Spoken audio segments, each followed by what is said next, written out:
actively pursued mobility and migration agreements with several key countries by mapping global workforce requirements and skill expectations with country-specific data.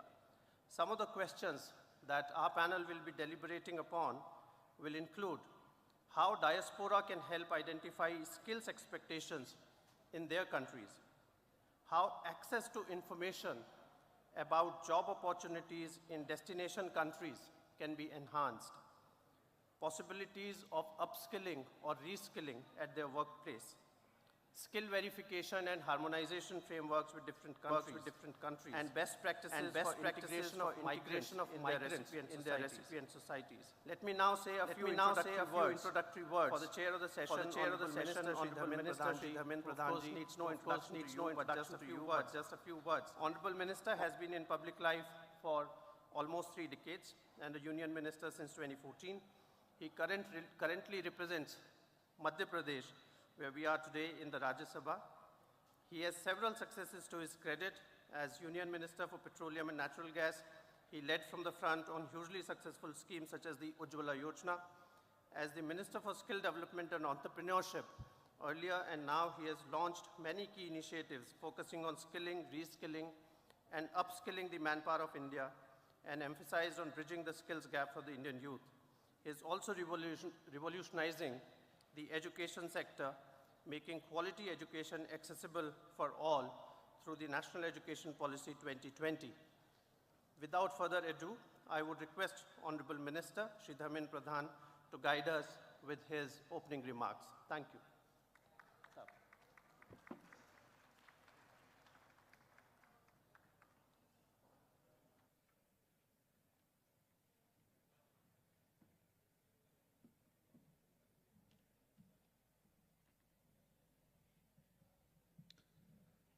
Namaskar. Jai Jagannath. Good morning, friends. Honorable Minister of Social Integration, Social Security and National Solidarity, Government of Mauritius, Madam Hajila Jiwa, my dear friend, CMD of Lulu Group of International, Mr. Ishu Falliji, Member of Board SBI Group, SBI Securities, Mr. Sanjeev Sinha ji, Chair for Women in Business Chapter of Australia-India Business Council, Madam Sahiba ji, Mr. Kuldeep Singh Shekhawat ji, Director MATV UK and Swagat TV Network, Chairman and MD ERM Group from Saudi Arab, Mr. Sadiq Ahmad ji, former Ambassador to Jordan, Libya and Malta, Mr. Anil Trigunath ji,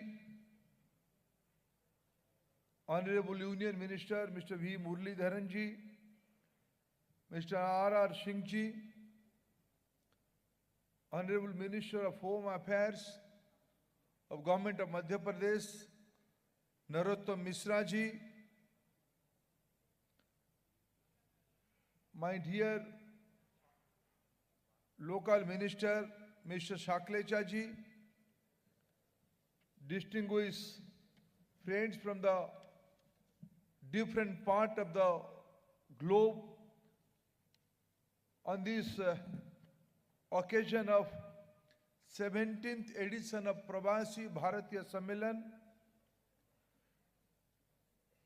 on the concluding day, on behalf of our beloved leader, Prime Minister Narendra Modi ji, and on behalf of Sri Shivraj Singh, the Honorable Chief Minister of Madhya Pradesh, and on behalf of entire country, I welcome all of you in this auspicious city of Indore. I hope you all are enjoying the hospitality of local government. Friends, you all are important component of Indian civilization and this great journey. And you all are very fortunate. Let me begin with one example. Where are you in this part of globe? We all have a wristwatch. And we all know GMT is the normal standardization of time calculation. Greenwich Mean Time. This calculation is a colonial model. UK started this calculation methodology in the world since 19th century onward. You all are in great city of Indore.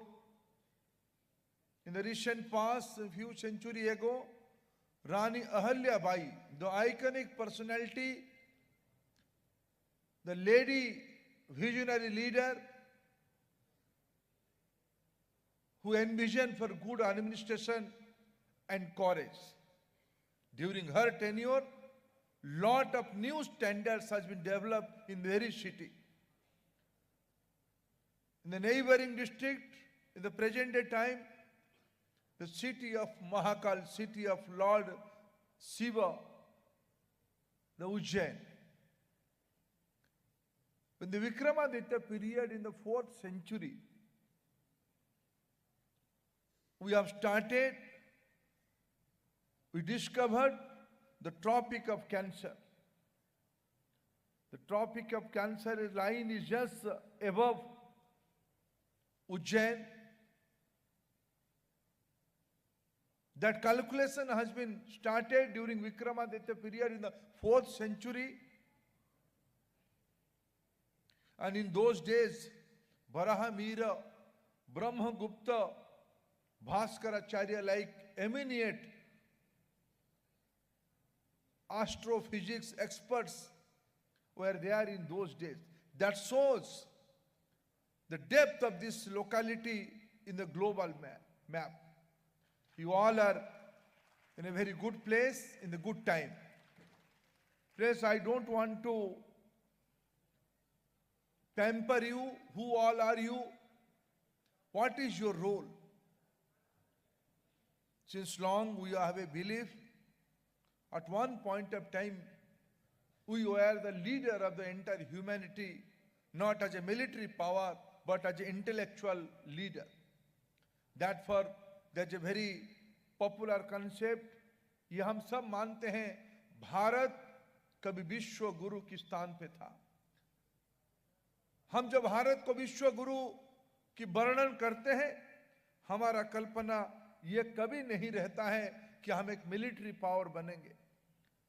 Entire world is in the crossroad today, whose mighty will be run over the world, but India is not in that race.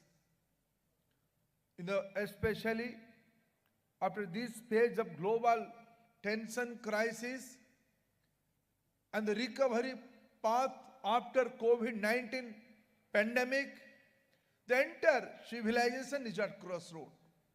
The new ideas, new models, new approaches are coming up automatically. That is the nature of society, that is the nature of when a man puts to the world, innovation comes in that place. Today we all are discussing regarding global mobility and Indian workforce. You all are experiencing and a major stakeholder of this topic. What is your role? Today, in the simple term, you all know this fact, but I am repeating that.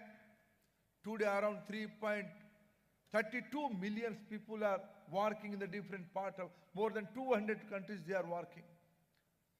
The net benefit to India is 100 billion remittance economy is there. State like Kerala, state like Bihar, state like Uttar Pradesh, and state like Odisha, state like West Bengal, entire northeastern states, they are depending on this remittance economy.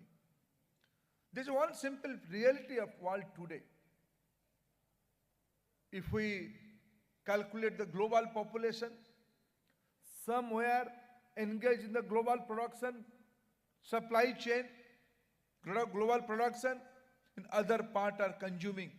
And other part, in a vast area, they are in between. Neither they are a producing country, neither they have capacity to purchase their requirement. In this scenario, some of the global products are very costly in some part of the globe. Some part of the global produce are not up to the mark, not up to the quality. With this situation, India is the happening point in the 21st century. You all have a very important role. India has envisioned, with the leadership of Prime Minister Narendra Modi ji, there is a new national education policy. Yesterday only, Prime Minister re-emphasized India can be the global hub for the skilled manpower. At one point of time, our common understanding regarding skill was the blue-collar jobs, manual jobs. In the era of innovation and technology, now paradigm has been shifted. Half of the globe's work has been done by machine on the digital platforms, and half of the job has been executed by hands, by manual approach. With this changing pattern, how to increase the mobility, how to enhance the capacity of our workforce, that is the challenge in front of all of us. And here, being in charge of education sector and skill sector, I am depending on you. Prime Minister is reposing faith on you to create a new model in India, in the globe of Indian workforce. There are certain inherent quality in Indian workforce. Hard work, honesty, responsibility, all these intangible quality of human being are already existing in the Indian ecosystem. That apart, if I cite one example, in the digital stake, now we have envisioned Indian stake mechanism. In the digital connectivity, digital use in all walk of life, whether it is a sweeper, is a cleaner, or is a rocket scientist. India has its own strength and capacity. In the digital transaction, India contributes 40% now. In NEP, in the new skill approach, we have envisioned we will create a skill network in our country. Today, there are around 500 million workforce in our country. 300 million students are there. If I count students from class 6 to post-graduation or PhD scholars, that amounts 200 million. 500 million existing workforce, 200 million youngsters, those who are in campus, putting together this 700 million. Now India is envisioning Skill India Digital Portal, seed portal. Through this portal, we are envisioning to create skilling modules, reskilling modules, upskilling modules. Skilling is a continuous lifelong learning process. In every year, we are changing our phone handsets. Every time, there are 5 more new features in our telephones. It's not only features of entertainment. They are features of economic opportunities. Through your telephone, you can control the entire globe's activities, whether it is economic front and the social front. Whether it is entertainment or information. Now technology is enabling all of us. Technology has shrunk the entire global space for all of us. Friends, with this scenario, the challenge is how we can find the proper place. Where are the jobs? Now technology is giving us opportunity.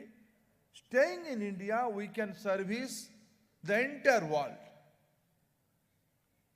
I found almost all global companies of any part of the globe, their back-end offices are now in India.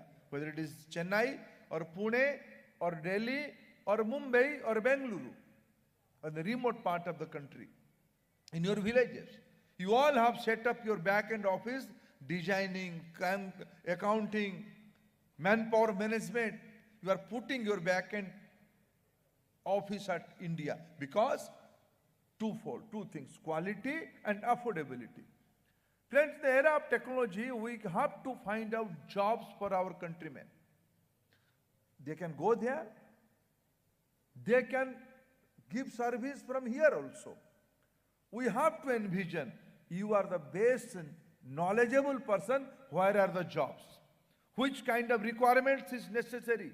What are the standardization? What are the equivalent certificates? Through NEP, we are envisioning a very flexible model. Multiple exit, multiple entry. For the first time in India, we are giving credit framework from class 1 to research student. On job credit, earning will be there. There will be an academic bank of credits for all the students, whether it is in the campus or in the workplace, whether in the skill sector or the formal education sector. The credit framework will be facilitate him to upskill his capacity, upskill his knowledge level. Rightly, Prime Minister said, nowadays, degree is not important, competence is important. Performance is important, output is important. India, through its new policy, is giving importance in all these areas. With this expectation, with this new flexible policy, with this new technology capability, recently India has envisioned there are 0.6 million villages in country. By next 2 years, all the villages will be enabled with cable internet service. From last October, India has started rolling out 5G by two major telecom companies, Airtel and Jio. And very soon, our indigenous technology of 5G, developed by our own IITs, developed by CDAT, will be rolled out by BSNL. That means, by next 1 year, there will be a high quality technology in name of 5G. And India has enabled its space policy, reformed its space policy. Low orbit private space will be available. Private satellite will be available. Commercial satellite will be available. With these three things, India can convert its capacity for the service of the global manpower, global requirement. Whether it is health sector, whether it is agriculture sector, whether it is logistic, whether it is science and technology, or any project activities. With this expectation, I know we have capacity. You all have started your journey from a humble background. With this kind of experience, use your experience to create more than 100 million workforce who will work for the entire humanity. Will not only work with the aim of earning money, earning dollars, earning economic opportunity. If Indian workforce will be there in the entire global value chain, quality will be there. पड़ोस की देशों की माल के बारे में आधे विश्व के लोग चिंतित रहते हैं कि उसकी माल की क्वालिटी क्या है, नहीं है। कोरोना के समय में ग्लोव्स आया, पीपी किट्स आया, ऐसे ही लौट के चला गया। भारत में ऐसा नहीं होता है और भारत की कैपेसिटी कुछ अलग है। कोरोना जब आया हमारे देश में एक भी पीस ऑफ पीपी किट हम नहीं बनाते थे। आज हम नेट इंपोर्टर बन गए। कभी याद करिए, एक समय था भारत में गेहूं नहीं था, गेहूं नहीं था।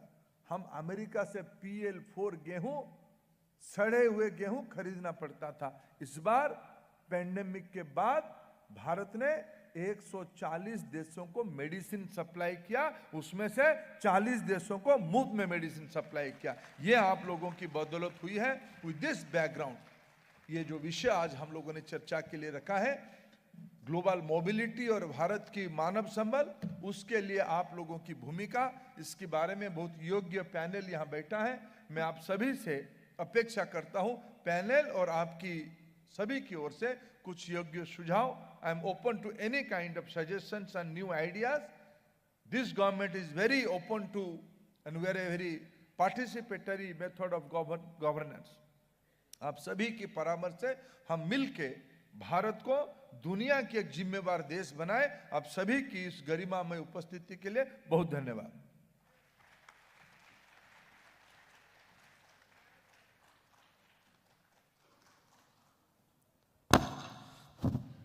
Thank you, sir. Thank you, Honorable Minister.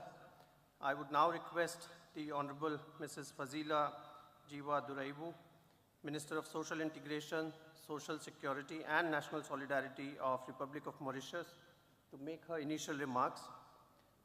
Just by way of a small background, she was elected and served as member of the Mauritius National Assembly from 2005 to 2010. In 2014, she was appointed Minister of Social Security, National Solidarity and Reform Institutions. And in 2017, she was made the Minister of Gender Equality, Child Development and Family Welfare of Republic of Mauritius. She was the first woman to become Vice Prime Minister in Mauritius in November 2017.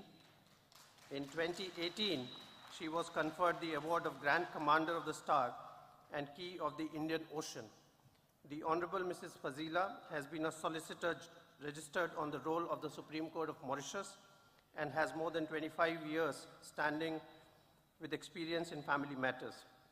Excellency, your forefathers migrated from India to Mauritius, and in one sense, they represented one of the first waves of migrants who then facilitated further mobility of the Indian community and workers and professionals to Mauritius. We would be very grateful if you could talk about their experience and how you have maintained your touch with India. Thank you. Thank you, Sri Vipul, for your kind introduction.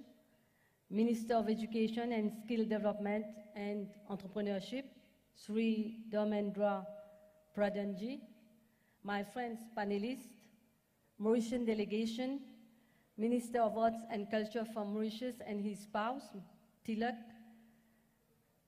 distinguished guests, ladies and gentlemen. Assalamu alaikum, Shubh Chawar, Namaskar, good morning. I'm delighted to be here in Indore with all of you today. Indore is a fascinating city. I loved every bit of Indore. The food is very delicious and gracious hospitality too. Congratulations to everyone involved in organizing and hosting these divas. I cannot help being emotional and sentimental whenever I'm in India. I personally share emotional roots with your country.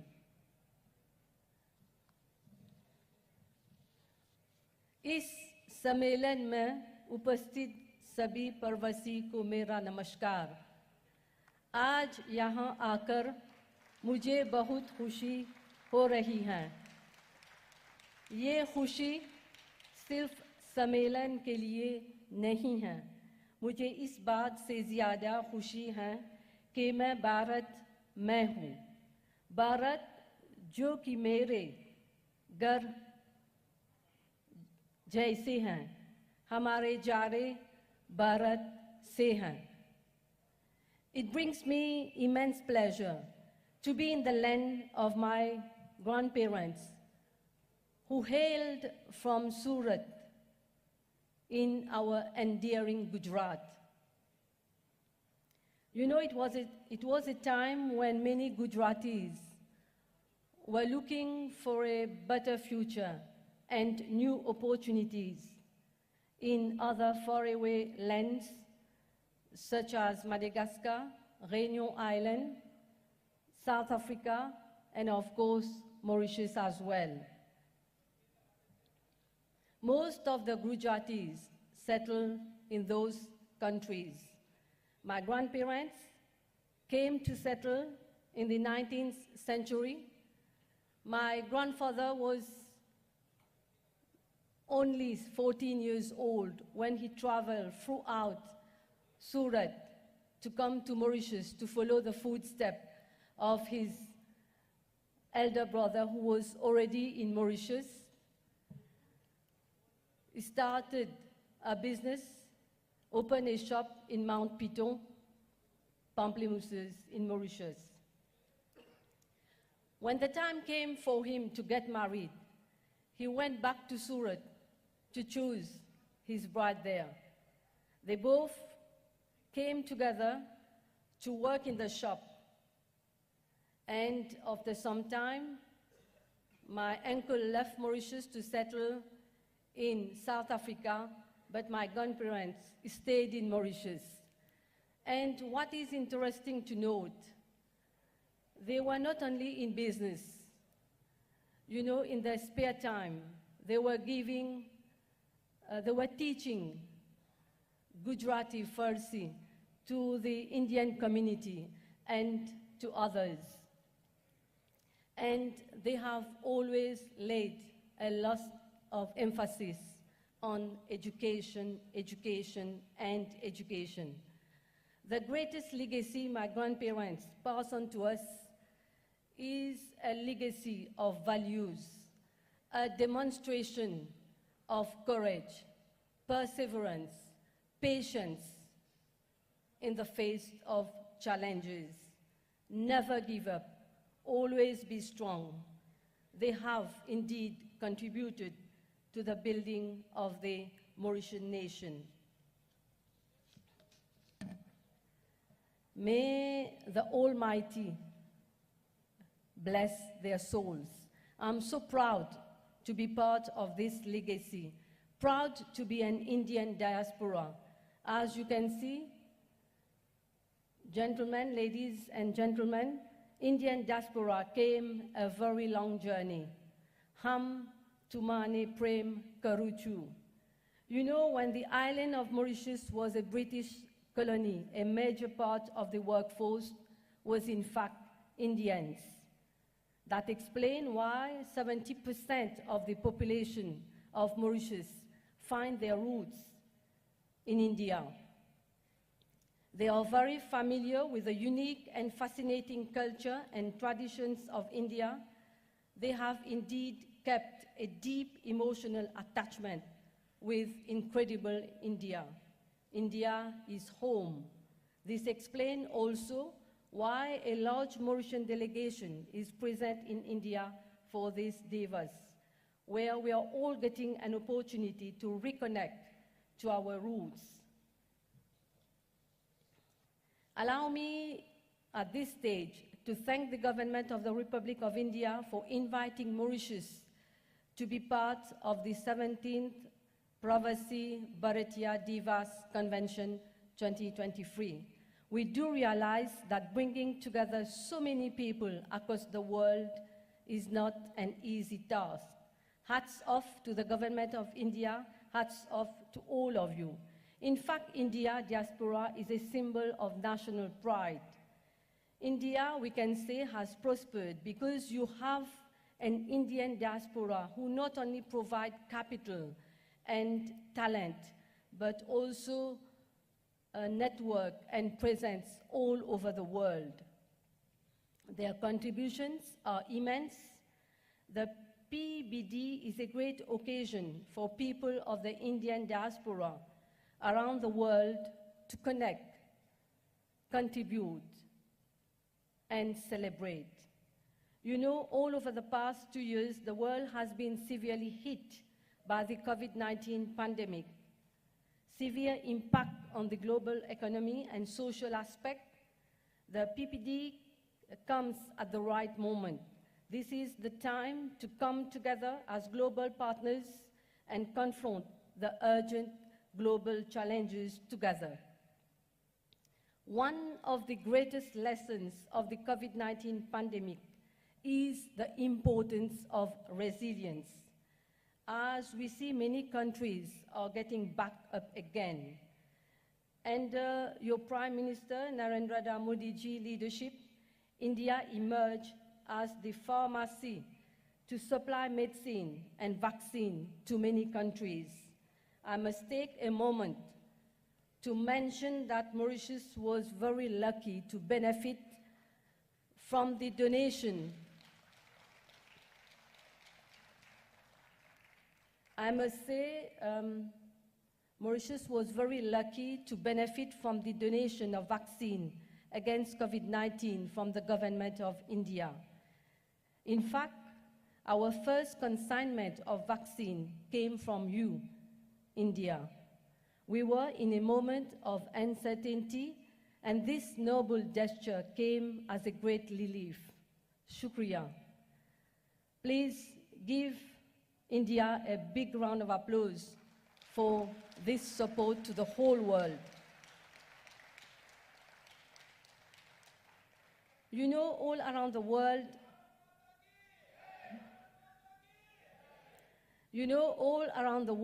there is admiration for your country's achievements.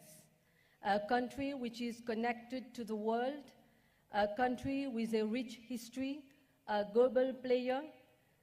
Since we arrived in India, we can see how your country is changing at a pace and manner which is unprecedented. Friends, I would remiss not to mention the long-standing bilateral relationship between India and my country, Mauritius. Our relationship is based on a profound understanding and appreciation of each other, with close cooperation in a wide range of sectors, I may say: education, fisheries, transport, construction, information technology, just to give a few examples. India has always stood by Mauritius. This indicates the strength of our relationship. India has played a vital role in the national development of Mauritius. Let me here pause to express the warmest greetings of our Prime Minister, Pravin Kumar Jagnnath, to your Prime Minister, Narendra Modi, and the people of India. What is really crucial for Mauritius and India is our fundamental belief that we have to deliver for our people and that we serve our people, especially our elders, persons with disability, those living in poverty, to the best of our abilities. This conference is indeed an important platform for our two countries, India and Mauritius, to engage further in the spirit of improving the quality of life of our respective people. Dear friends, labor migration is recognized as an important aspect of development in countries of origin as well as countries of destination. If well managed, labor mobility is highly beneficial to migrants, their countries of origin, as well as their countries of destination. One thing is very important. Our approach has to focus on human aspect. To quote Mr. Antonio Guterres, the UN Secretary General, all migrants are entitled to equal protection of all their human rights, end quote. My country is ever ready to welcome more Indian workers. We have the laws, the processes, the facilities, and the willingness to accommodate Indian workforce. In conclusion, I wish once again to express my gratitude to the Republic of India in helping my country to forge a better future. I truly hope and firmly believe that by joining hands and minds together, we can explore new avenues. Before ending, I would also like to commend the presence of Prime Minister Modi ji at the conference yesterday. He traveled from Delhi to Indore to deliver a very powerful speech here. There is no doubt this shows his great commitment to the Indian diaspora. In his insightful and inspiring remarks, Modi ji highlighted the strong blood relationship that binds all Indian diaspora. The diaspora is certainly a great pride for India. Thank you very much for your attention. Dhanyavad. Long live the Republic of India. Long live the Republic of Mauritius. Thank you.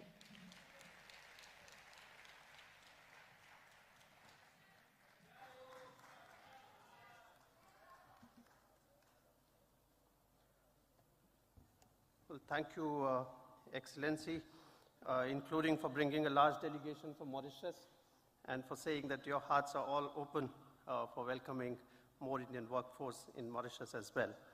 I would now like to invite Shri Yusuf Ali to make his initial intervention.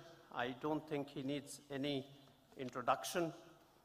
He is the best known Indian businessman, especially in the Gulf, but in India as well. He is the chairman of Lulu Group, which is today one of the biggest retailers in the Gulf.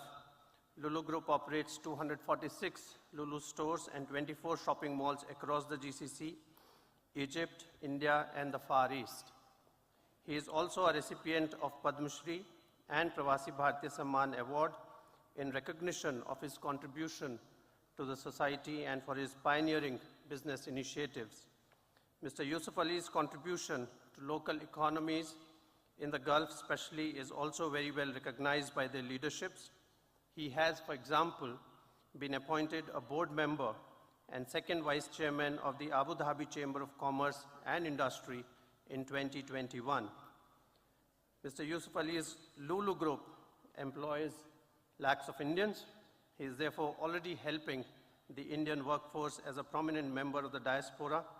I will request him to share his experience of employing Indian workforce and how they are perceived abroad. Thank you.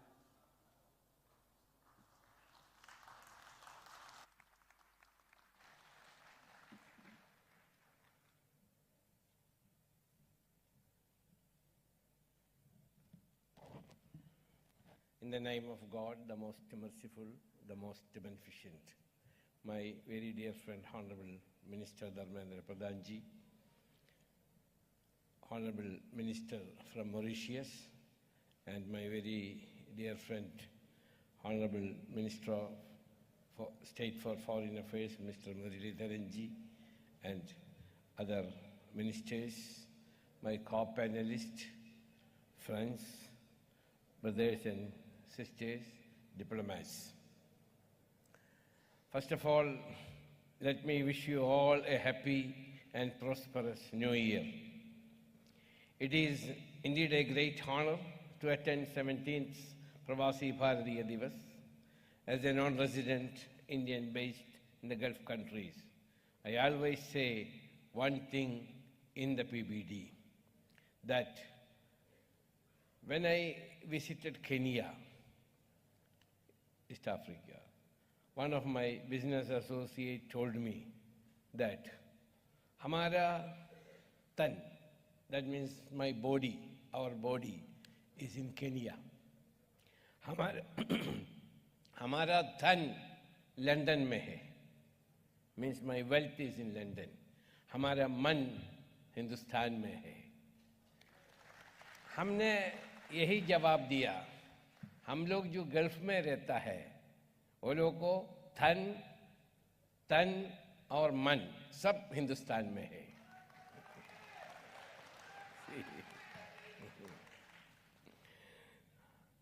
So India is progressing day by day under the dynamic leadership of Sri Narendra Modi ji, our Honorable Prime Minister. Our Honorable Prime Minister made a new law that NRI investment is treated as domestic investment. This is only because of Honorable Prime Minister Narendra Modi ji and his government. So we should be thankful to him for this. Before, we used to face a lot of problems and questions for investing in India. That means non-resident Indians.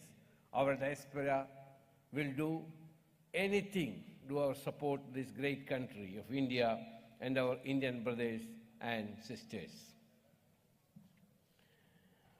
Once upon, we used to say that our biggest challenge is our population. Now, we can say strongly and without doubt that our biggest asset is our young population.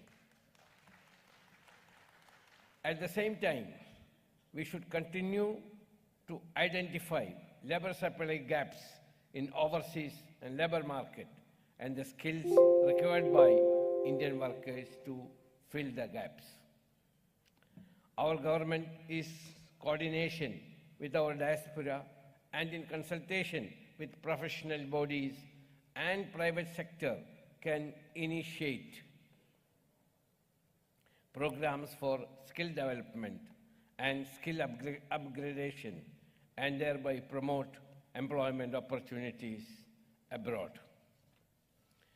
As we all know, there are millions of Indians in the Gulf, and they constitute the largest single expatriate community. Non-resident Indians are contributing a lot for the financial stability of our country. Their savings have been a positive factor in boosting our economy. Our Honorable Prime Minister and other national and state leaders have always appreciated the contribution of NRIs to our country. Our government, in coordination with the diaspora, can initiate the programs as I mentioned. The government should initiate pre-departure orientation programs for various categories of workers. We should coordinate with other employment promotion agencies, including the State Manpower Development Corporation, Project Manpower Supplier, and Foreign Employment. Our government should adopt training material developed by the International Labour Organization and International Organization for Migration. In Government of Kerala has a committee named Non-Resident Keralais, which Honorable Chief Minister is the chairman. I am the vice chairman in that committee. The committee also recruits people of employment in foreign countries. Labor Department of foreign countries also trusts and welcomes this move as this is a government body. If this model is followed in the other states, it will be a great help that those who wish to come to the Gulf countries for the employment. So our Honorable Dharmendra Pradhanji should take initiative for this. I am very happy that the Ministry of External Affairs is actively engaging with the Ministry of Skill Development and Entrepreneurship and the outbreak activities with state governments. The Ministry can act as a facilitator in connecting our diaspora with employees, state governments, industry, Chamber of Commerce, international organizations like ILO to create the mutuality win-to-win situation.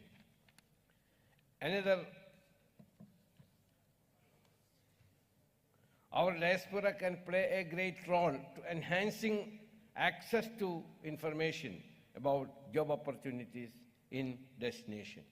30,000 Indians, 31,000 Indians, 30,800 Indians working for us, and they are very honest, dedicated, and hardworking. This is our Indian workforce. So we should promote this, our Indian workforce all over the world.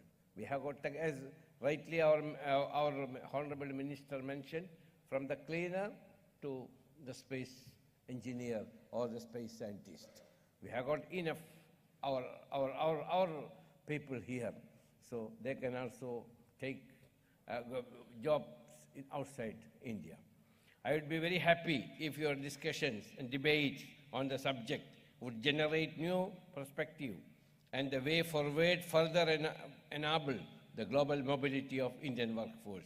I once again thank Government of India and Ministry of External Affairs, especially Ministry of External Affairs for arranging such a wonderful platform and inviting me to say a few words.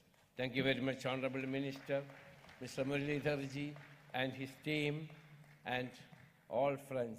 Thank you very much. We have got a huge delegation from Gulf, and Madam Minister, we are very happy that the largest foreign delegation from our country, our brotherly country, sisterly country, Mauritius.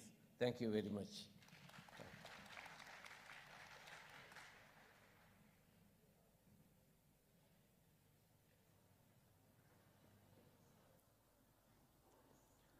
Our next speaker is Ms. Shiba Nankulia.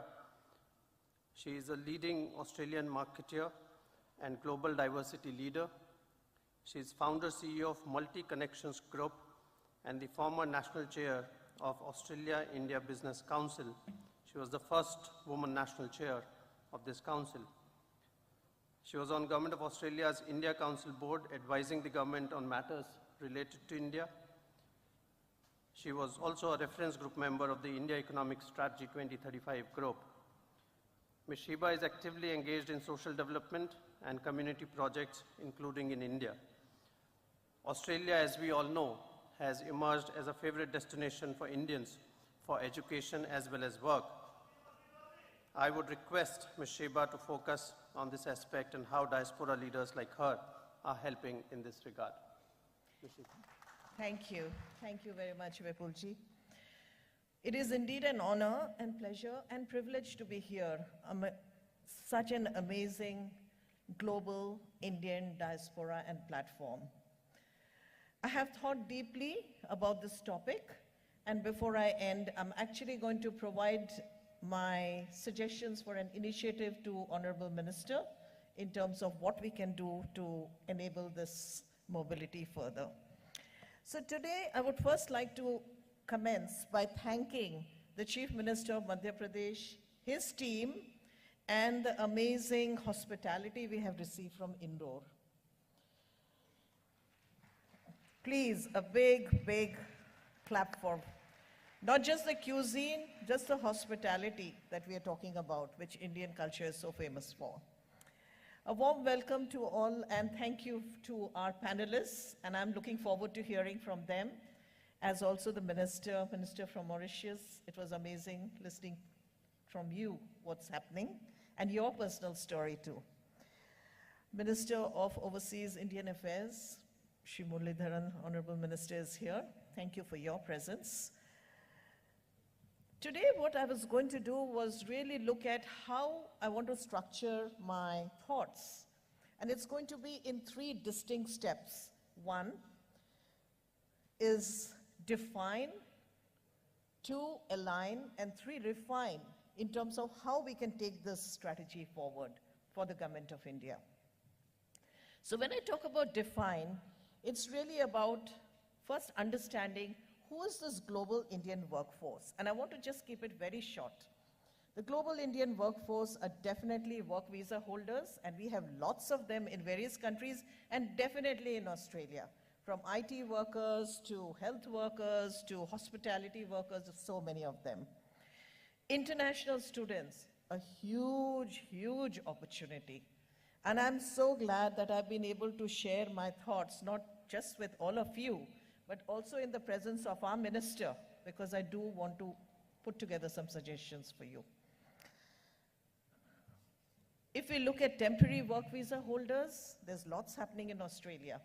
And I'm really, really pleased for a decade and a half, starting from, in fact, hosting PM Modi in his first trip to Australia as the National Vice Chair of the Australia-India Business Council. We've worked hard on the ECTA, which has finally got signed.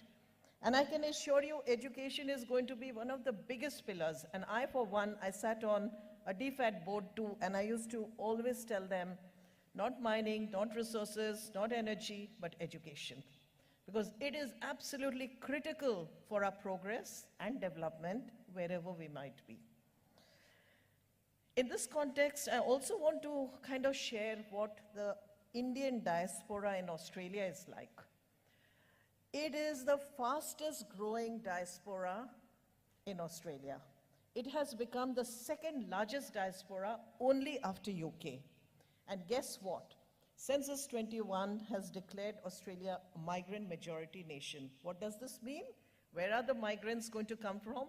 The work visa holders going to come from? Obviously, a big part that India will play in this. A huge part. Yeah, absolutely. The other thing is the Indian diaspora has really rapidly not just grown, but also not just grown in terms of numbers, but in terms of affluence. It is interesting to see, and I definitely do not want to judge people by material goods, but they are sending money rapidly home. They are huge into investments, property investments, and they are rapidly emerging as one of the finest employers in Australia. And what does this mean? It means more employment. I, for one, in my company, I look for talent. And guess what? The talent I find is with international students. It's with new migrants who may be coming in and may not have local experience, but the experience they are bringing is just valuable. So I think there's a huge opportunity with now in Australian Indian employers and how we can contribute here. Almost 800,000 people are born in India, in Australia, Australians, and that's going to be close to 1 million. Now, let me also look at something else, which is very interesting about the Australian Indian diaspora. They are the second highest tax-paying community diaspora in Australia. And I think that's a big clap. They are very good in terms of they've carried their cultural roots and values of honesty, sincerity, integrity in everything that they do. And that's the only road to success, nothing else, and prosperity, and it's showing now. Interestingly, something else also, which has become pretty good, I have to say, and I find that a lot of Indians are now in influential positions in Australia. It is very important to be, it's not because of the position that you are in, but the influence that you can exert in certain roles that you play. I, for one, have never missed out, ever, trying to ensure that we can go advocacy and do stuff for India wherever we can. Whether I sat on a DFAT board for almost 5 years and ensured that India has to be in the center of discussions whenever we talk about bilateral business and trade. Or as women in business, ensuring that we try and do more with women entrepreneurs here in Australia, in India, between the two countries. I do want to now go into the second aspect of it. So I've defined what workforce is and what the diaspora is like in Australia. Is the alignment. Now, is the government in a country aligned to our thinking or not? Are they receptive to these people coming in and being welcomed? It's not just enough to get people in. You have to make them feel included and inclusive and make them feel belong. Now, this is very interesting. I have to share something. With the latest change of the government, and by all means, all governments have been very pro-India. But the latest change of government, the Home Affairs Minister gave an interview very recently where she spoke about the fact that she wants Australia to become the first choice destination for global talent and workforce across the world. How good is that for a minister to speak openly? And what does this mean, she said? She said, it's about not just making tweaks in my migration policy, but it means overhauling the migration system to see how can we make it work for Australia. And who is going to be a big beneficiary? Definitely India.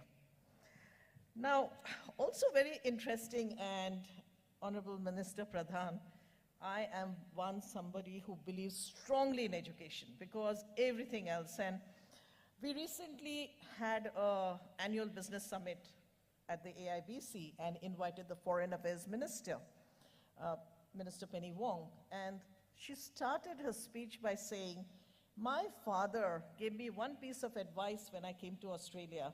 He said, they can take away anything from you, but never your education. And at the end of the day, I strongly believe if there's one department, one ministry that can really pull everything together, that's education, definitely. Now, just moving on, if that is how Australia views and migration or attraction of global talent, there's a huge opportunity, and we can see that. Now, let me also look at India. When we look at workforce talent and we talk about Indians, we're talking about people who are, first of all, young demographics, very aspirational, educated, very positive, and definitely India is primed for the digital world, the new technology, and the new entrepreneurial world. Because I remember in my MBA days, 100 students in my institute, 3 girls, 97 boys. Today, when I'm called to actually speak and share my experiences with them, I see 60% women and 40% men, boys. This is amazing. This is India, guys. And I can tell you this is not happening in many other countries. So this is fantastic.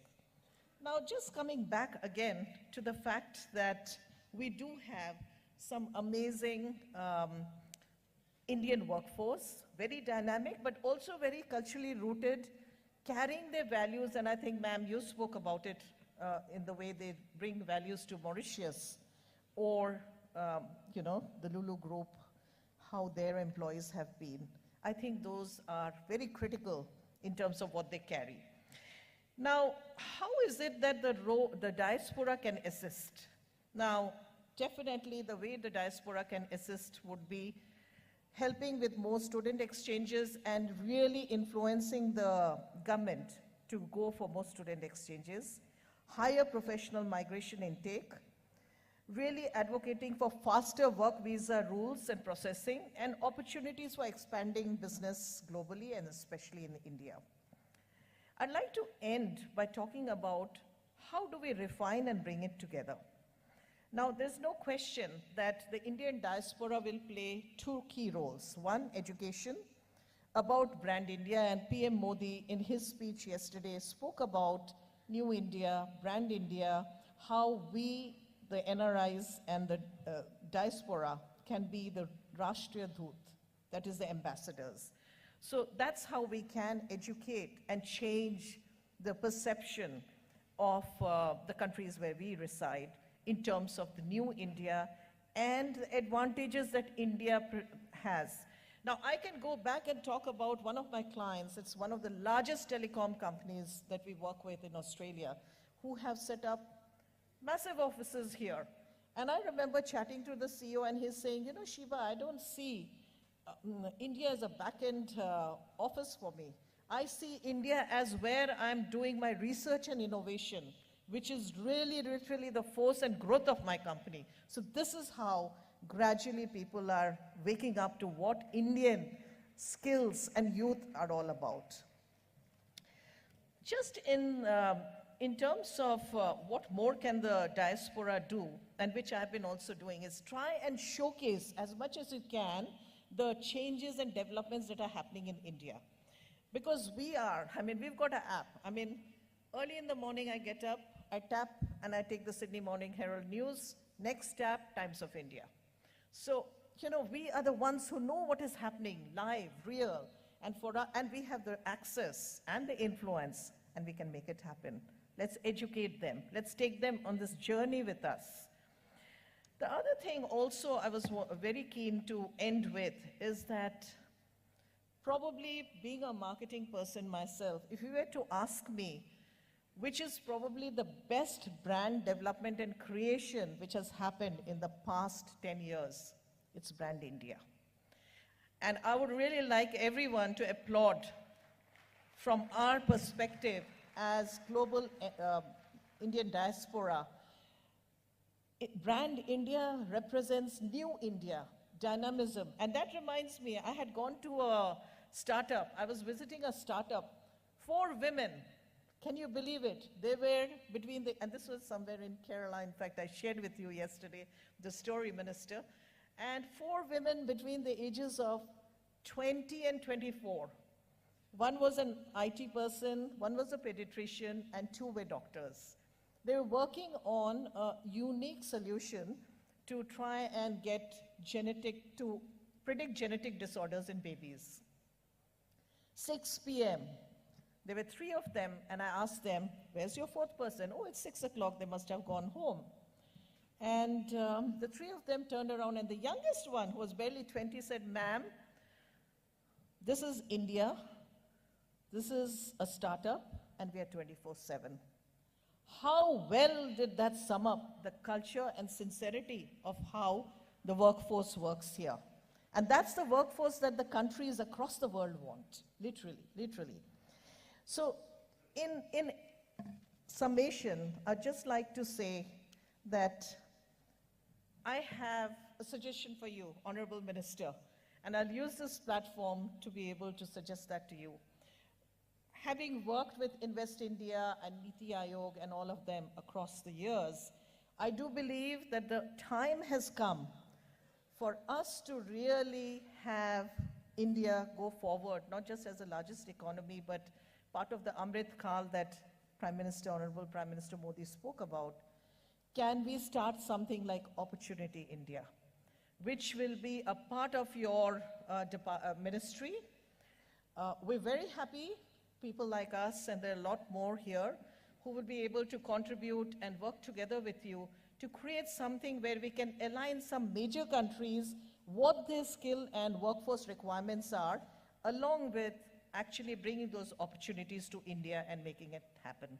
So with that, I would like to kind of end today and thank everyone, especially the MEA, for inviting me today, and this wonderful city, and Minister, your presence to be able to share these thoughts with you today is really incredible. And I'd like to thank all our members who are present here today. All of you do amazing job, and I know it because we're not paid for going around and advocating or educating people about India, but we do it because we're passionate and we want to do it. Thank you, everyone, and I look forward to connecting with you.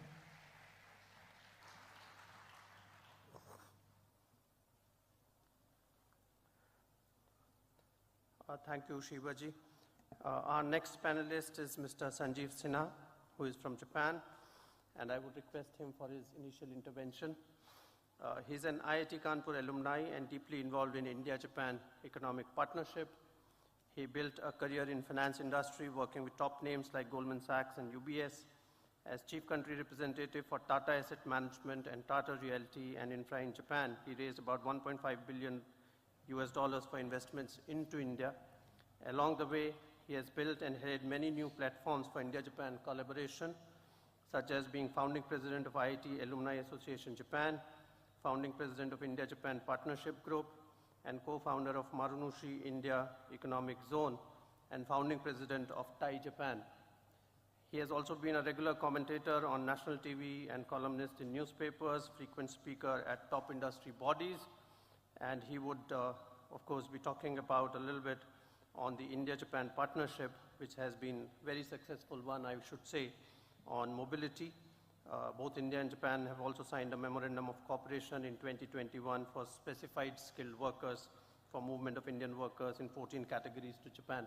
So over to you, Mr. Sanjeev Sinha. Thank you. Thank you very much.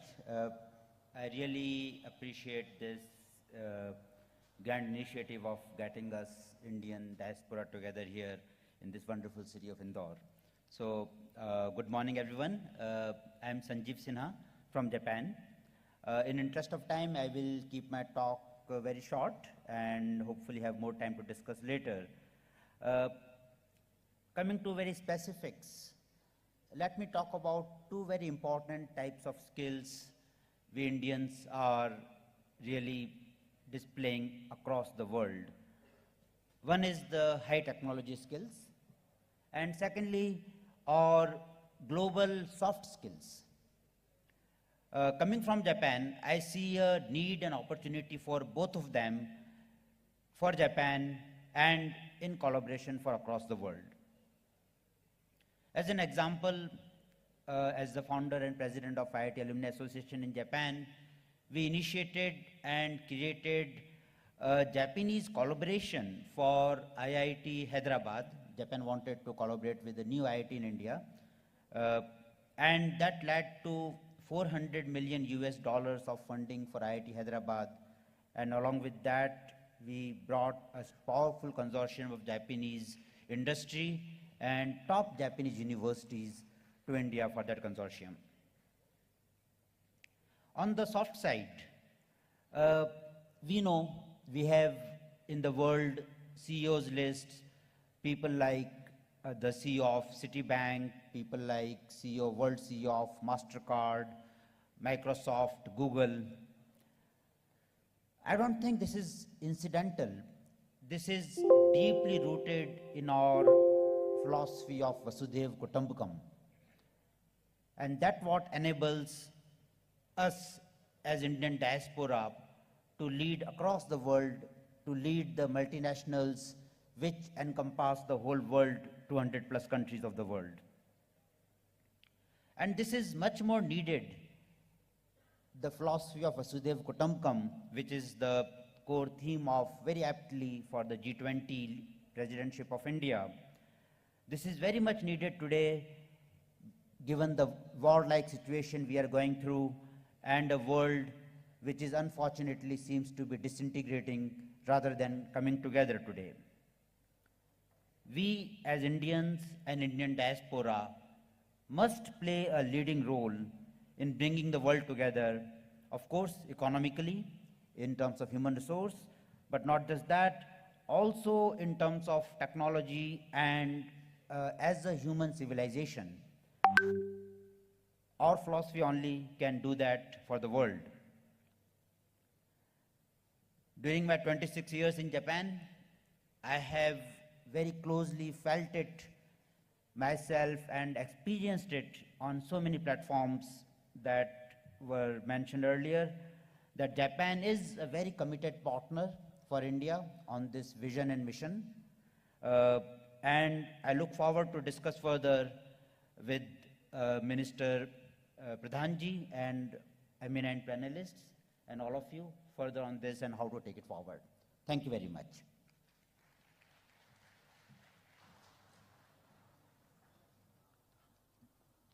Thank you, Mr. Sinha. Our next panelist is Shri Kuldeep Singh Shekhawat, who is a regular columnist for Punjab Kesari till 1984 and was a regular speaker on various TV channels regarding overseas Indian affairs. He moved to the UK in 1997 to work as Director of Programming of the Television Network. He has served as Director of MATV from 2006 till date and Director of Swagat TV from 2014 till date. He is also the Chairman of Rajasthan Association UK since 2012, and he has been involved in various charitable activities, including with Ram Mandir South Hall, Narayan Seva Sansthan, Udaipur, Tara Sansthan, and Akshay Patra Food Program in India as well as in UK. I hand over to you. Thank you. Namaste, respected Dharmendra Pradhanji, Minister HRD, Ministers from Mauritius, my fellow colleagues on the dais, and the great Indian diaspora. Thank you, Indore.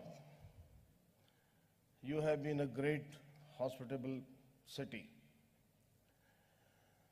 Well, my task is to speak about United Kingdom, and we have a huge history with United Kingdom.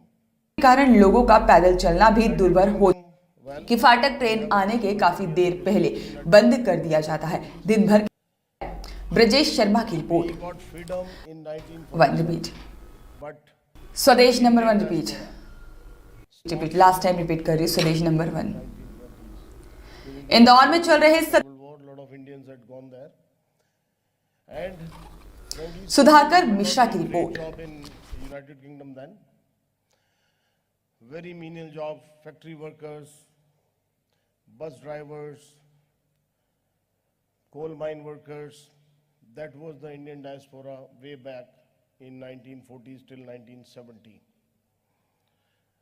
And now the diaspora stands at around 2 million strong, and a very vibrant Indian diaspora lives in United Kingdom. In last 9 years, roughly 9 years, since Prime Minister Modi has taken over the politics of India, there's a major shift, and a major shift in the discussion in the Indian British community. We call ourselves as British Indians.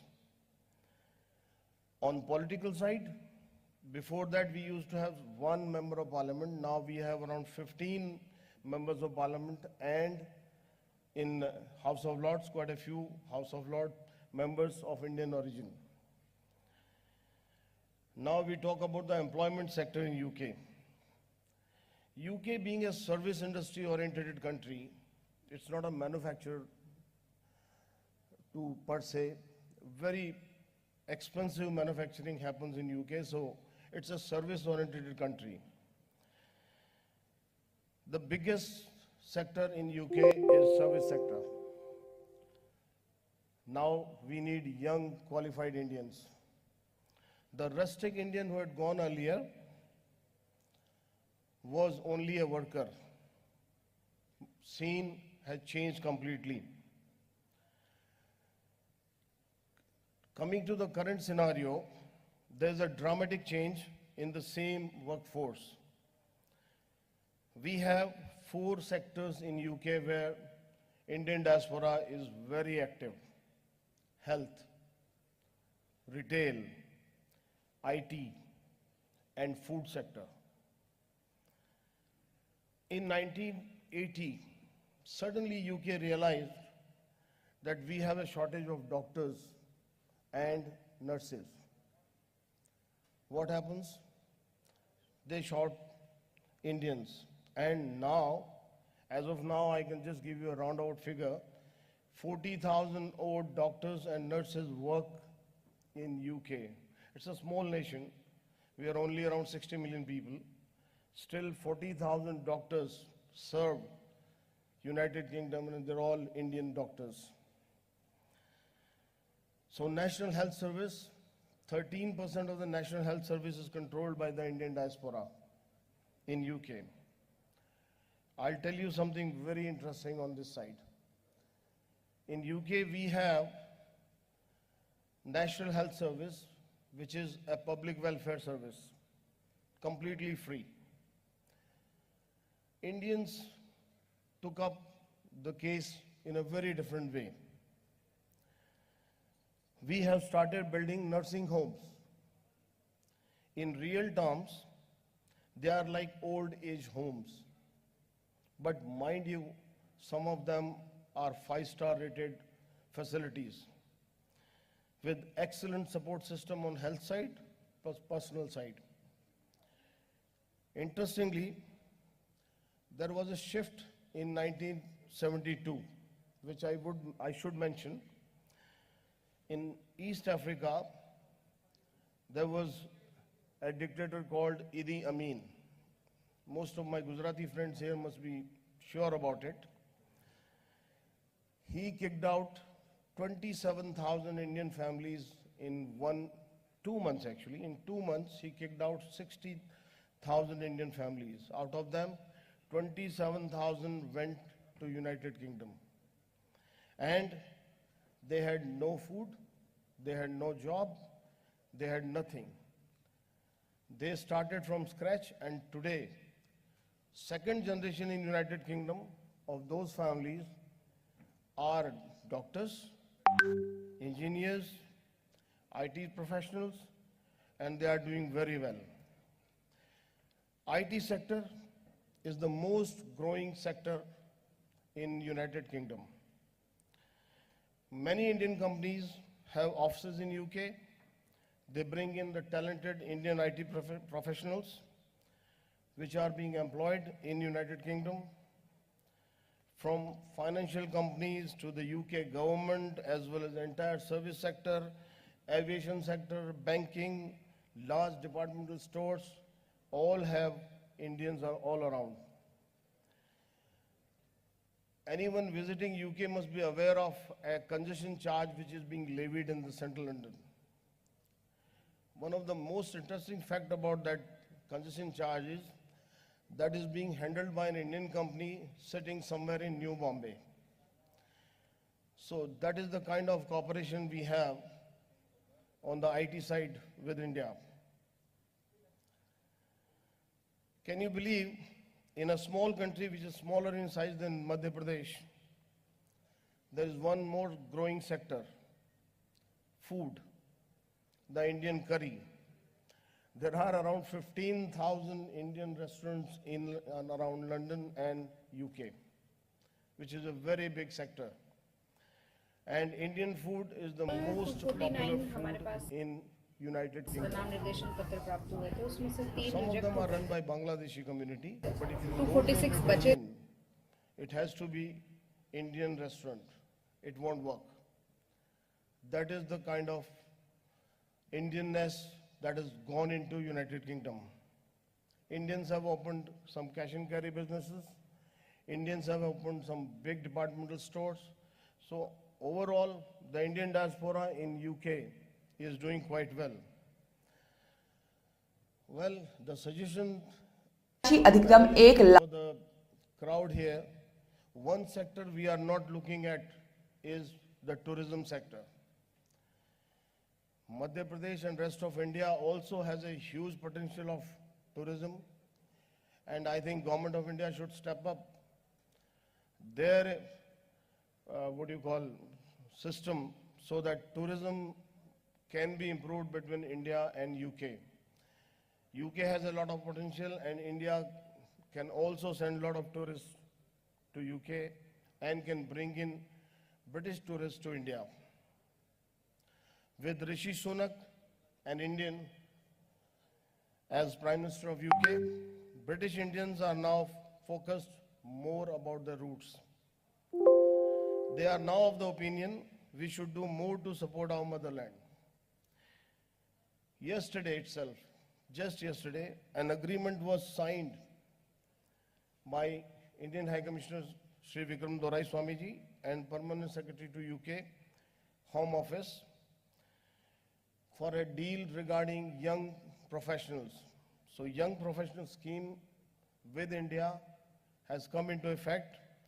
2,000 young Indian professionals will gain exposure in UK every year.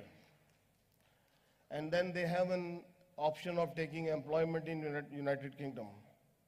So there is a huge potential of Indian diaspora taking a very significant Indian workforce in these different sectors. India is growing.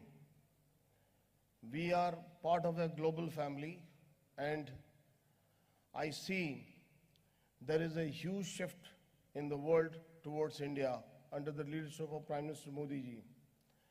Thank you very much for inviting us, and thank you very much Indore again for being so hospitable. Dhanyavad.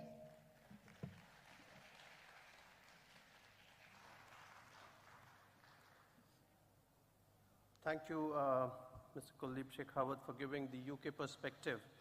I would now invite Dr. Siddiq Ahmed, who will speak a little bit about Saudi Arabia. He is the chairman and managing director of Iram Group, a business conglomerate with 40-plus business units spread across 16 countries, but headquartered in Saudi Arabia and with regional offices in the UAE and India. He was the recipient of 2021 Pravasi Bharatiya Samman Award. He is consecutively listed in the top 20 list of Indian business leaders in the Arab world by Forbes Middle East. He also serves as the co-chair of FICCI's Indo-Arab Council and is an active Gulf Committee member on CII as well. Dr. Siddiq is also the vice president of the Saudi Indian Business Network, the MAM chapter. I would now request him to make his intervention. Thank you, Vipul. Good morning, Honorable Minister, respected Chair, my fellow panelists, and our distinguished guest. Pyarelal Meena की report. Part of this plenary session. राजनीतिक दल समाप्त हो गया। दोनों ही प्रमुख राजनीतिक दलों ने अधिकृत सूची जारी। IRAM Skill Academy, established in 2015 as a part of IRAM Group, is a non-funded partner of National Skill Development Corporation (NSDC), associated with Kerala State Academic for Skill Excellence, and is located in Kerala, Angamali. Let me talk about me first. Why did I start skill development?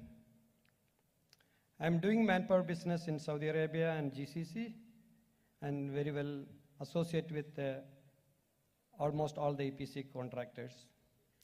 I came to Delhi with my son, Rizwan Ahmad, to meet APJ Kalam. APJ was asking him, what are you studying? He says, I'm planning to be in doctor in 10th standard when he's come here. So he told me, you don't need to follow others. You should be intuitive. You should be your own. Then it's influenced me, and he said to me, Siddiq, India people have 6 to 20 kind of certificate, and there doesn't work for that certificate. We wanted to train the people, especially in skill, where they should work, they should have the hand knowledge. Because of our beloved President of India, who is no more with us, but his inspiration with Indian youth very strongly influenced. Like me, I started this division. So from IRAM Group experience of over 2 decades, in providing staffing services and technical support services for several larger corporations in the Middle East and giga projects like Saudi Aramco, Sabiq, like Neom, Red Sea, Gidea in Saudi Arabia. We have provided job opportunities to over 20,000 plus candidates in the past several years in different sectors. I'm proud that we have most of the people from India, and highly paid salaries are for almost all the engineers. Minister, I would like to discuss few points. I recommend establishing a centralized web-based recruitment portal that integrates Takshashila. You have already Takshashila, which is a national portal for trainers and assessors. Kaushal Mart, the online skills resources marketplace is by the adoption of emerging technologies like artificial intelligence that facilitate onboarding of candidates, skill matching based on past experiences. Newly graduate candidates are available in a centralized portal which will be enabled foreign recruitment officers who are working with different companies abroad to source the candidates for different sectors and candidates to apply for available job. The idea is to reduce recruitment time so that the overseas companies can save time on recruitment, resulting in a mapping of migrant works, skills, and available job. I was thinking that, I don't know, it's my ambitions. Maybe it is more, I don't know, it could be work or not, but my dream is there. From 32 million workforce today, that's meaning we can increase like 1 million every year. We can reach to 40 million in 2030 vision. And we can reach to 40 million in 2047. Now presently we are receiving $100 billion as a revenue from the workforce from outside. It can be increased to 200 billion. It is possible if we work together along with our Pravasi friends and families. Minister, by increasing the number of trainee assessors, academics across India, a great number of qualified trainers in different sectors will be available as per the required industrial practices.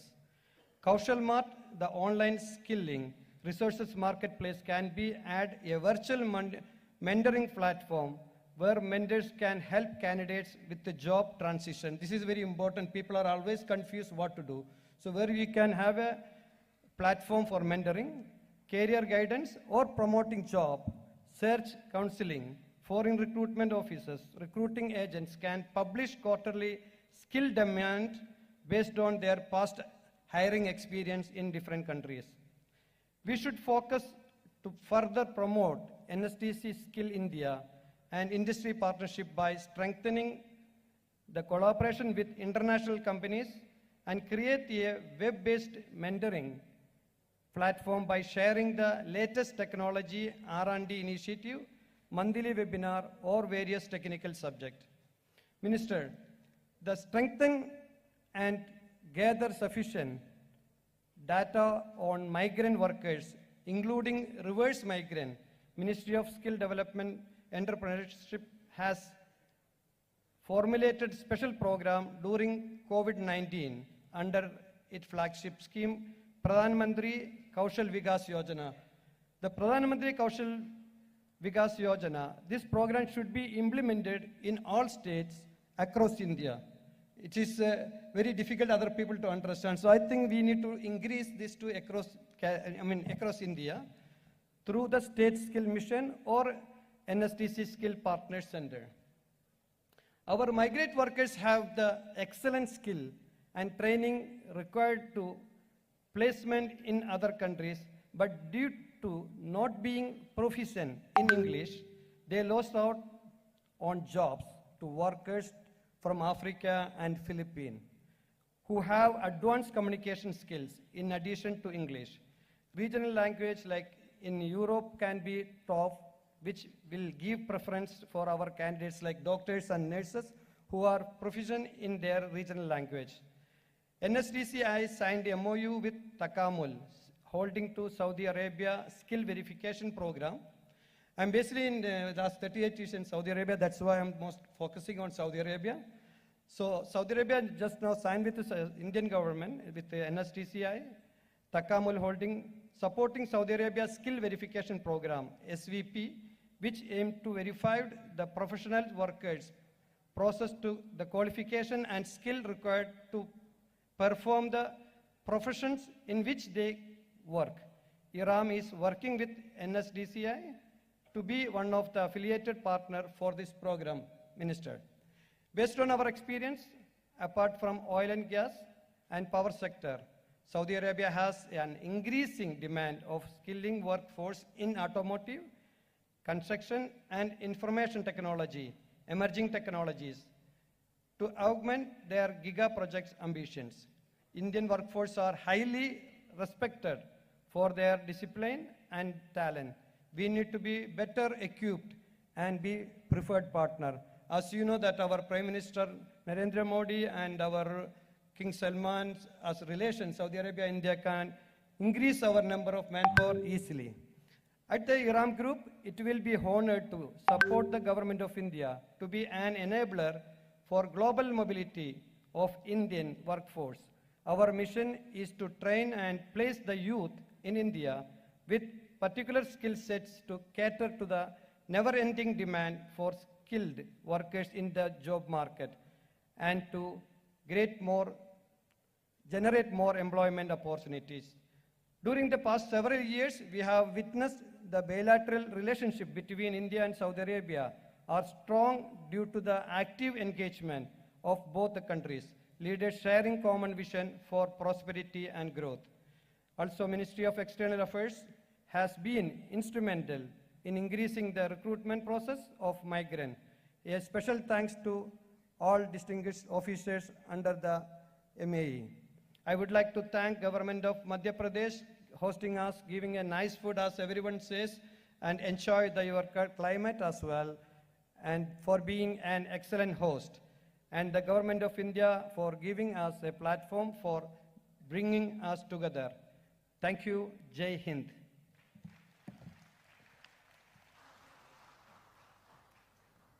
Thank you, Mr. Siddiq Ahmed. I've been told that Honorable Finance Minister has also arrived at the venue for the next session, which was to be from 11:30. We still have one final speaker in this session, and I would request, he's my senior colleague, so I can definitely make that request from Ambassador Anil Trigunayar to be very short in his intervention. He's a member of the Indian Foreign Service, and apart from several postings that he did, he was ambassador to Jordan and Libya and High Commissioner to Malta. Currently, he's a distinguished fellow at Vivekananda International Foundation and is an active contributor to writings on Gulf and Middle East. I would hand the floor over to him, after which we can perhaps take one or two comments and questions, and then we'll have to close this session fairly quickly. Thank you. Thank you, Ambassador Vipul. Honorable ministers, distinguished panelists, esteemed diaspora delegates, namaste. I know being the last is the most difficult dimension because everything has been already said. But since there are no free lunches, let me just say a few words in a few minutes' time. You know, in 2 months' time, in March, we will be the most populous country in the world, which means the largest, youngest aspirational population and the talent is going to come from India. We already have the largest Indian diaspora, and as the Honorable Minister said, our target is to reach it somewhere around 100 million. Since yesterday, we are hearing of various opportunities. Various dimensions have been spoken, and the new initiatives by several of my friends here on the dais and before in various panels. Let me touch upon, because I have served mainly in West Asia, Africa, and also in the US, and looked at the Europe in certain ways. So let me talk about a bit of a challenge, because it is important to continue to have a SWOT analysis of the situation. And it needs to be treated as a project, exactly how we are going to create a larger footprint for the Indian diaspora in countries where they are not, and what is happening in the world. For example, in Europe, it is a graying and declining population. There are tremendous opportunities. We have been hearing from Japan, we have been hearing from Germany, from many other countries, and just now a friend told from UK, that they are looking for a skilled workforce. And therefore, that's a very big opportunity for us. Indian government has been consistently working together. Mobility agreements have been signed just in last 2 weeks with UK, with Cyprus, and with Austria. And we are in touch with the European Union on this. So migration and mobility remains on the mind of the government all the time. But the role of the Indian diaspora is extremely important too in that. And that is that they can help identify opportunities and help those Indians who are going to come once we have a centralized database available, which is like Swadesh at one time and for the returning Indians. And we use that and somehow plug it between the Indian missions and the Indian associations, especially the business ones which are there. Indian professionals have excelled everywhere. Indian entrepreneurs, some of them are here on the dais. My friend Yusuf Ali and Mr. Siddiq are here. We have seen that they can do what and excel everywhere. But we need to be careful of one thing. Some of our own ilk often can say things that could be very difficult, make difficult for India. Can bring, like, for example, we heard about the Interior Home Secretary of UK about India. We have certain people in our diaspora who can create problems for India's national interests. In Canada, for example. So large number of Indian diaspora who's there, they need to take care of that particular, because it's a holistic process in which we have to move forward. I would also like to talk about West Asia. It was mentioned that in Saudi Arabia and UAE, we have 9 million of them. And they are extremely productive, dedicated, the most preferred labor force anywhere we have. But at the same time, we have to be mindful of various localization moves that are going to take place and the changes in these countries which are taking place with regard to technology. They are technologically upgrading themselves, diversifying themselves. Therefore, adequate corresponding skills need to be provided. We need to have the kind of workforce. Yesterday, this Prime Minister inaugurated the stamp which says, "Prashikshit rahiye, surakshit rahiye." So once you are educated and skilled, you are going to be extremely successful yourself and look after without getting into the trap of various agents. As far as Africa is concerned, I must say that we have limited to a certain countries in Africa mostly, although some of my friends from Cameroon, Nigeria are here. But I think that that is our biggest asset. And since the world is going to witness an Afro-Asian century, most likely from second half of this century onwards, it is important we try to invest, identify those opportunities of those countries.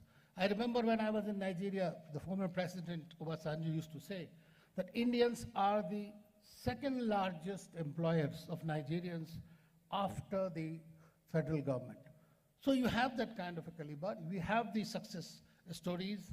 We are all doing extremely well. In the United States, we are the highest per capita people, but we need to be careful. In the Western countries, we are also looking at growth of several ultra-rightist groups which are anti-immigration. And that will be a big challenge, and that challenge needs to be addressed. I know the time is very tight, but I'll be sharing with my colleagues in the Foreign Ministry some of my suggestions. But I'm thankful to the Ministry for including me in this panel, esteemed panel, and to share some of my thoughts. Thank you so much.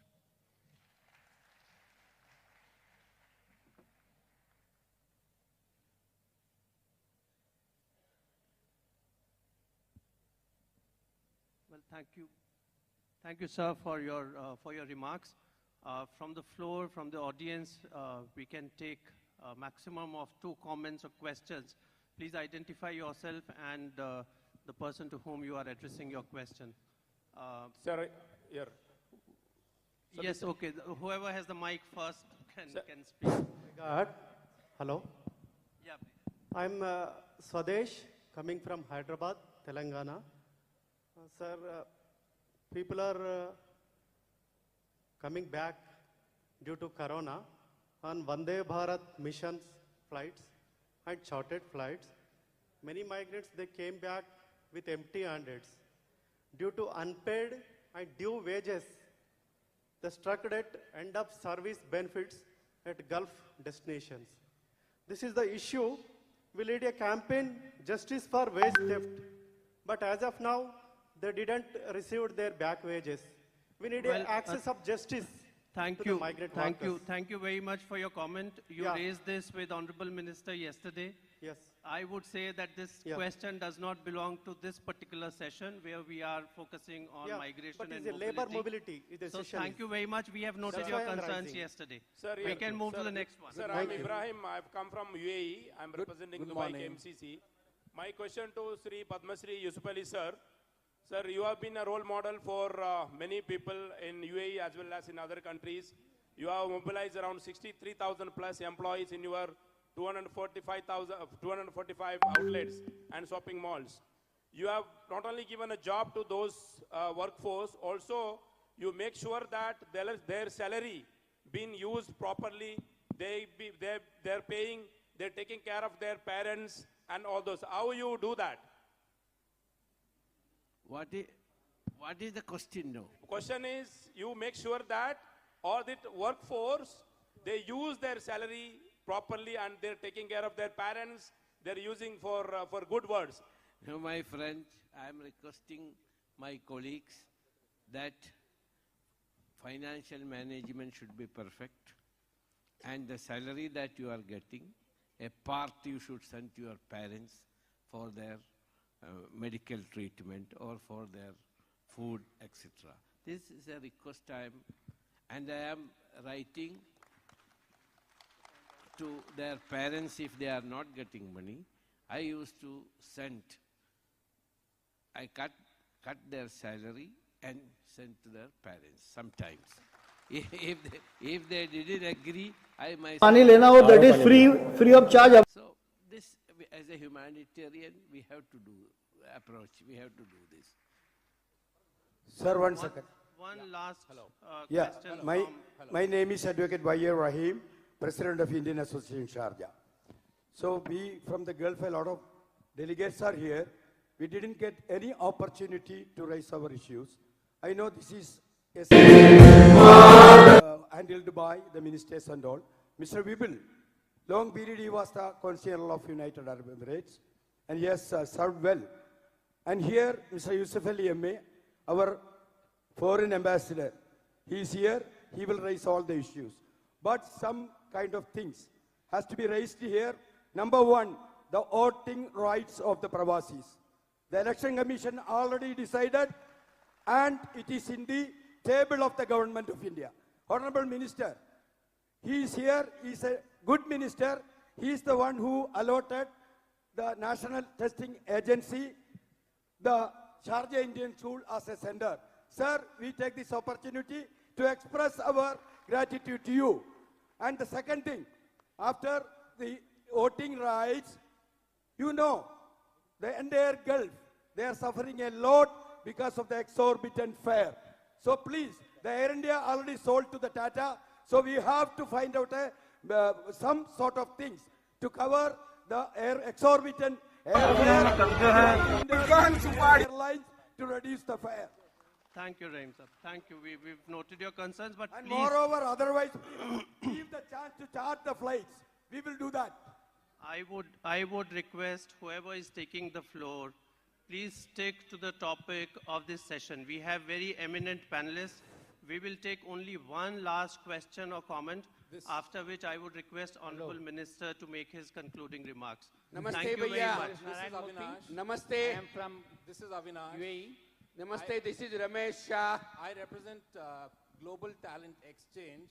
We are a platform for NRIs who are looking at returning back to India. It's lovely listening into all the panelists here talking about what NRIs are doing and how the mobility, of NRIs across the globe is going on. But is there a program or something of that sort where the government of India is looking at also bringing back the talent into India? Because there's a lot of gap when it comes to emerging tech talent. So the reverse migration or the brain gain, is there something specific being done on that space, sir? Mr. Honorable Minister, sir. Thank you. Hello, excuse me. We would stop here. Please, our panelists are going to be here for some time. You can take it offline from this room because we have to start our next panel discussion. No, please sit down. No more questions or comments. I would now request Honorable Minister to answer this particular question and then make his concluding remarks, and then we finish this session. Thank you very much. Thank You've you, been a Vipul. great audience. Thank you, my colleague panelists, especially Honorable Minister Jiwa and all other dignitaries in the days and all the delegates of this conference. And I would like to answer one question as suggested by Vipul. If the reverse migration will be there, what is our plan? Whether we will encourage reverse migration, and if they will come, what they will do. Friends, let us see one thing. You all are talented person. We expect that also. If a person with a good business model, good business practice coming back to India, his experience and his knowledge, his wisdom is certainly complement our Indian ecosystem. We encourage all the people, whether they are in country, whether they are in outside, overseas, they all have to contribute the national ecosystem.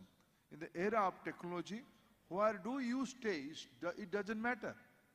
My dear friend Yusuf Bhai is doing business all over the world. Sometimes he is in Dubai, sometimes he is in Kerala, sometimes he is in London.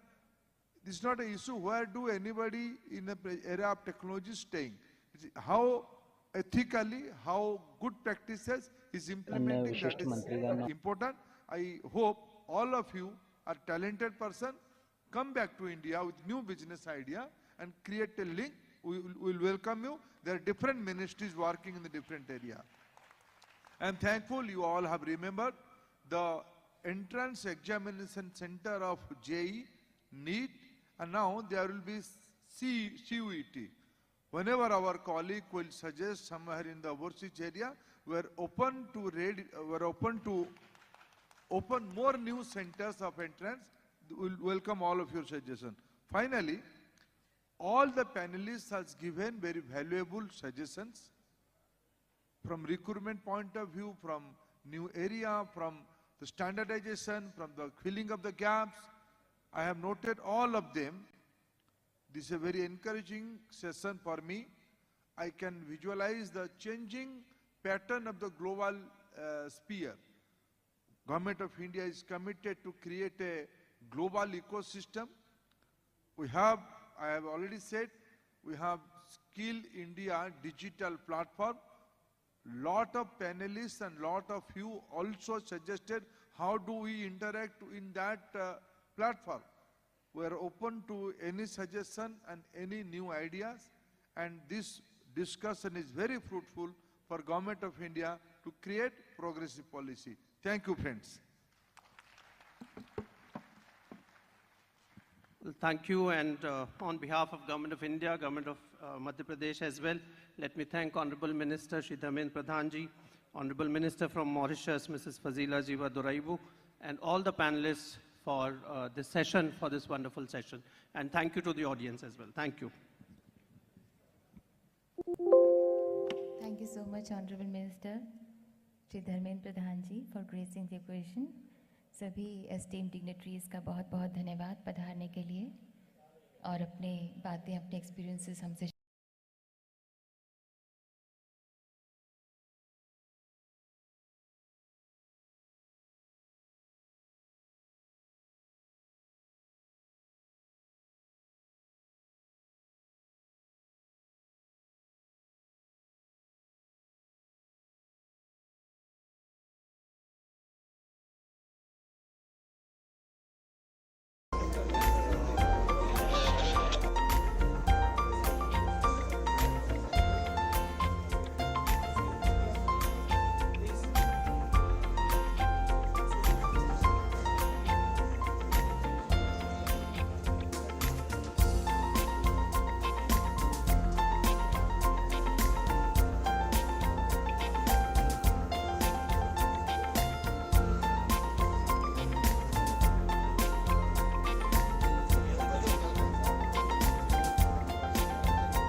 हो गए हैं. We've been hearing about roads and how much energy you brought to infrastructure overall in India, the energy you brought to not just roads but all of infra,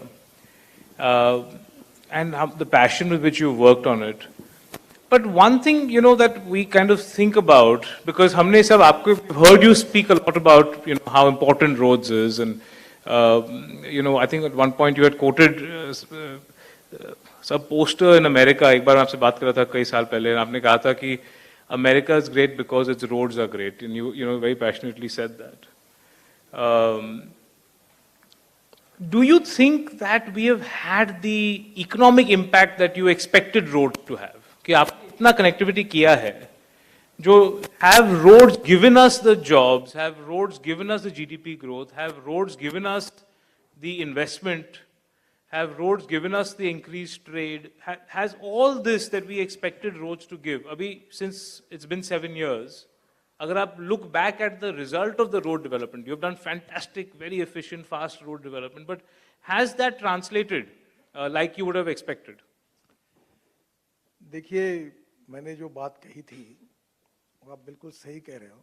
जब मैं मुंबई में मंत्री था और ये Worli Bandra sea link project, 55 flyovers और Mumbai Pune express highway बनाया था, तब मैंने वो रिकॉर्ड से American president John F Kennedy ji की बात मैं बहुत बार कहता था.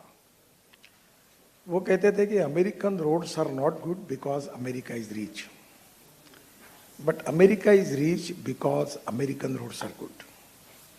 और मैं सबसे पहले आपको बताता हूँ कि हिंदुस्तान का जो रोड इंफ्रास्ट्रक्चर जिस प्रकार से हम डेवलप कर रहे हैं, मेरा ये अंदाज है, ये कोशिश है, मैं कमिटमेंट के रूप में या डिक्लेरेशन के रूप में नहीं कहूँगा, एंड 24 एंड के पहले बिहार से लेकर नॉर्थ ईस्ट से लेकर हमारे हिंदुस्तान का रोड इंफ्रास्ट्रक्चर अमेरिका के बराबर होगा, ऐसा मेरा उद्दिष्ट भी है और हम इसमें कामयाब होंगे, ऐसा भी